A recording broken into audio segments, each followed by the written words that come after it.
कृष्णाय वासुदेवाय हरे परमात्मने प्रणतक्लेशनाशाय गोविन्दाय नमो नमः।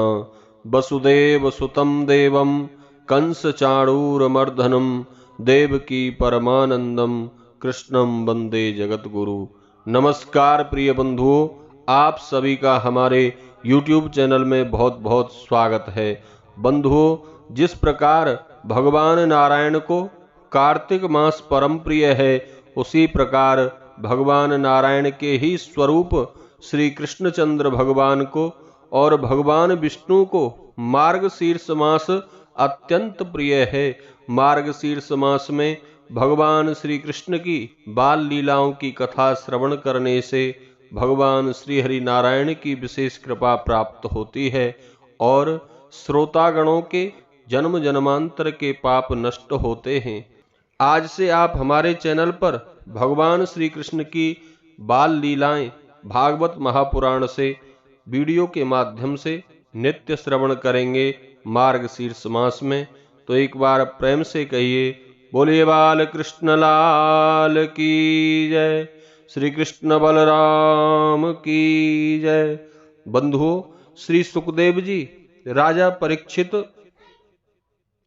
श्री सुखदेव जी महाराज जब राजा परीक्षित को श्रीमद् भागवत महापुराण की कथा सुना रहे थे, तब श्री परीक्षित जी ने सुखदेव महाराज से कृष्ण कथा के बारे में प्रश्न किया और कहा, गुरुदेव, मैं भगवान कृष्ण की बाल लीलाएं, उनकी दिव्य कथाएं श्रवण करना चाहता हूं आपके मुख से। और सुखदेव जी महाराज ने सर्वप्रथम भगवान श्री कृष्ण की कथा बहुत ही संक्षिप्त रूप में सुनाई। सुखदेव जी कहते हैं, राजन, वसुदेव जी की 7 पत्नी हैं और ये 7 पत्नी हैं, इनमें सबसे छोटी देवकी है। दूसरे नंबर की पत्नी जो हैं वह रोहिणी हैं। उनके पुत्र जल्दी नहीं हुए। देवकी के जब 6 पुत्र हो गए, तब रोहिणी के पहला पुत्र हुआ जिसका नाम था बलराम। वैसे बलराम जी भी कई भाई हैं। बलराम जी के भाइयों के नाम इस प्रकार हैं, बल, गद, सारण, दुर्मद, विपुल, ध्रुव। ये बलराम जी के भाई हैं और ये रोहिणी के पुत्र हैं। सबसे छोटी महारानी देवकी के 8 पुत्र हुए राजन, और 8 में जो कन्हैया के सबसे बड़े भाई हैं उनका नाम है कीर्तिमान। कीर्तिमान से लेकर 6 पुत्रों को दुष्ट कंस ने मार दिया और 7वां पुत्र जो देवकी का है उन्हें हम बलराम कहते हैं। 8वीं संतान के रूप में मेरे गोविंद का प्राकट्य हुआ, कन्हैया का अवतार हुआ, मथुरा में जन्म लिया, गोकुल में पालना झूले, वृंदावन में जाकर लीलाएं की, मथुरा में आकर कंस आदि दुष्टों का संहार किया, जरासंध के भय से द्वारका चले गए। द्वारका में मेरे प्रभु ने बहुत से विवाह किए और कौरव पांडवों का युद्ध कराया। उद्धव जी को उपदेश करने के बाद श्री कृष्ण अपने धाम को चले गए। इस प्रकार एक श्लोक में आचार्य सुखदेव ने पूरी कृष्ण कथा कह दी। सारी सभा स्तब्ध रह गई। हजारों संत वहां बैठे हैं, श्रोता बनकर, सब शांत हैं। सुखदेव जी चुप हो गए। अब राजा परीक्षित सुखदेव जी के चेहरे की ओर देख रहे हैं, सुखदेव जी के मुखारविंद की ओर देख रहे हैं। बोले, गुरुवर, हो गई कृष्ण कथा? सुखदेव बोले, हाँ, अभी सुनाई तो थी। राजा परीक्षित बोले, आपने जो चंद्रवंश और सूर्यवंश सुनाया मुझे बहुत अच्छा लगा, लेकिन कृष्ण कथा सुनाने में आप कंजूसी कर गए। यह मुझे बिल्कुल अच्छा नहीं लगा, क्योंकि मेरे बाबा पांडवों के पास क्या था? छोटी सी सेना, 5 भाई, और कौरवों की सेना तो गुरुजी एक बहुत बड़ा अथाह सागर थी। कौरवों की सेना रूपी सागर में बहुत बड़े बड़े योद्धा रूपी मछलियां, भीष्म पितामह, द्रोणाचार्य, कृपाचार्य, कर्ण, विकर्ण, दुर्योधन और दुशासन आदि जैसे योद्धा थे। लेकिन मेरे बाबा पांडवों ने जब श्री कृष्ण के चरण रूपी नौका का आश्रय ले लिया तो कौरवों की सागर रूपी सेना को ऐसे पार कर लिया जैसे किसी गाय के बछड़े ने गाय के खुर के गड्ढे को पार कर लिया हो। गुरुवर, जो प्रभु मेरे बाबाओं के रक्षक, उनकी कथा मैं संक्षिप्त में सुनूं, ऐसा नहीं हो सकता।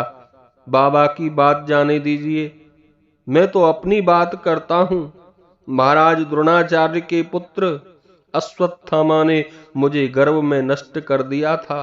मेरी मां उत्तरा रोती हुई जब कृष्ण की शरण में आई तो गोविंद ने मेरी मां के गर्भ में प्रवेश करके मेरी प्राण रक्षा की। ऐसे हैं मेरे कन्हैया, कृष्ण मेरे बाबा के रक्षक हैं, मेरे पिता के रक्षक हैं और मेरे स्वयं के भी रक्षक हैं। मेरे पूरे परिवार के रक्षक प्रभु हैं, प्राणदाता हैं। इसलिए तो मेरा नाम परीक्षित है, मेरा एक नाम विष्णुरात है। आप मुझे कृष्ण कथा विस्तार से सुनाएं, मैं सुनना चाहता हूं। यह सुनकर मन में बड़ा आनंद होता है। परीक्षित कहते हैं, अच्छा एक बात और बताएं। आपने देवकी के पुत्रों का वर्णन किया, उसमें 7वीं संतान बलराम थी, और माता रोहिणी के पुत्रों का वर्णन किया, उसमें पहली संतान बलराम थी।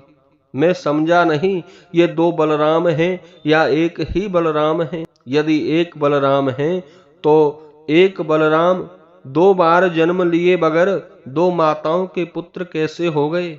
आप विस्तार से कहिए, कैसे मथुरा में अवतार लिया, कैसे प्रभु ने लीला की, कैसे प्रभु के मंगल में चरित्र हुए।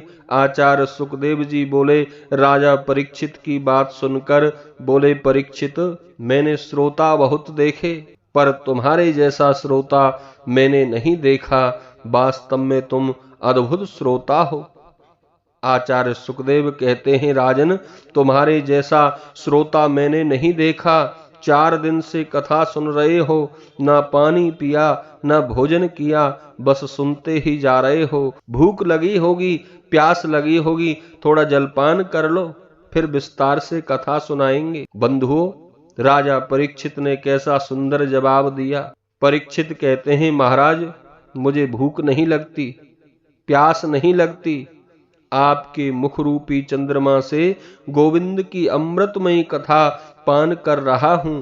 किसी को बंधुओं यदि रसगुल्ला खाने को मिले तो गुड़ काय को खाएगा, किसी को अमृत में गंगा जल पीने को मिले तो गंदा पानी क्यों पिए? सुखदेव जी कहते हैं राजा परीक्षित से, राजन तुम्हारी नैष्टिक बुद्धि वासुदेव भगवान की कथा में है, कृष्ण कथा में है, इसमें मुझे बड़ा आनंद है, इसलिए तुम्हें विस्तार से सुनाऊंगा। आदरणीय श्री सुखदेव जी कहते हैं, परीक्षित पृथ्वी पर जब पाप ज्यादा बढ़ जाता है, दुष्टों का जब बोलबाला होता है, जब जब होए धर्म की हानि, बाढ़ें असुर अधम अवमानी, तब तब धर प्रभु विविध शरीरा, हरहें कृपा निध सज्जन पीरा। बंधुओं, जब पृथ्वी पर अधिक पाप बढ़ जाता है, तब तब भगवान नारायण ही अनेकों रूप धारण करके पृथ्वी का भार उतारने के लिए आते हैं। आचार्य सुखदेव कहते हैं, राजन पृथ्वी पर पाप अधिक बढ़ने के कारण मां पृथ्वी परेशान होकर गाय का रूप धारण करके देवताओं के पास गईं और जाकर बोली, इसी प्रकार यदि पाप कर्म होते रहे तो मैं तो रसातल में चली जाऊंगी, मुझसे बर्दाश्त नहीं हो सकता। ऐसा पृथ्वी के मन में भाव आया। देवताओं ने ब्रह्मा जी से प्रार्थना की। देवता बोले, आप कुछ कीजिए ना, बड़े बड़े पापी बढ़ रहे हैं। ब्रह्मा जी ने भगवान का ध्यान लगाया, पृथ्वी देवी को सांत्वना दी और बोले, देवी तुम चिंता ना करो, मथुरा में वसुदेव नाम के राजा होंगे। वसुदेव जी की पत्नी देवकी के गर्भ से नारायण ही कृष्ण रूप में अवतरित होकर आएंगे। गोकुल में नंद जी की भार्या यशोदा है। यशोदा जी के यहाँ परात पर प्रभु दिव्य चिन्मयी लीला करेंगे। और हे माता पृथ्वी, आप सबके कष्ट की निवृत्ति करेंगे ऐसा मुझे लगता है। इस प्रकार बंधुओं, पृथ्वी रूपी गाय जो थीं वह ब्रह्मा जी से आश्वासन लेकर अपने स्थान पर चली गईं। शेष कथा अगले भाग में आप श्रवण करेंगे। तो एक बार प्रेम से कहिए, बोले बाल कृष्ण लाल की जय, श्री कृष्णचंद्र भगवान की जय।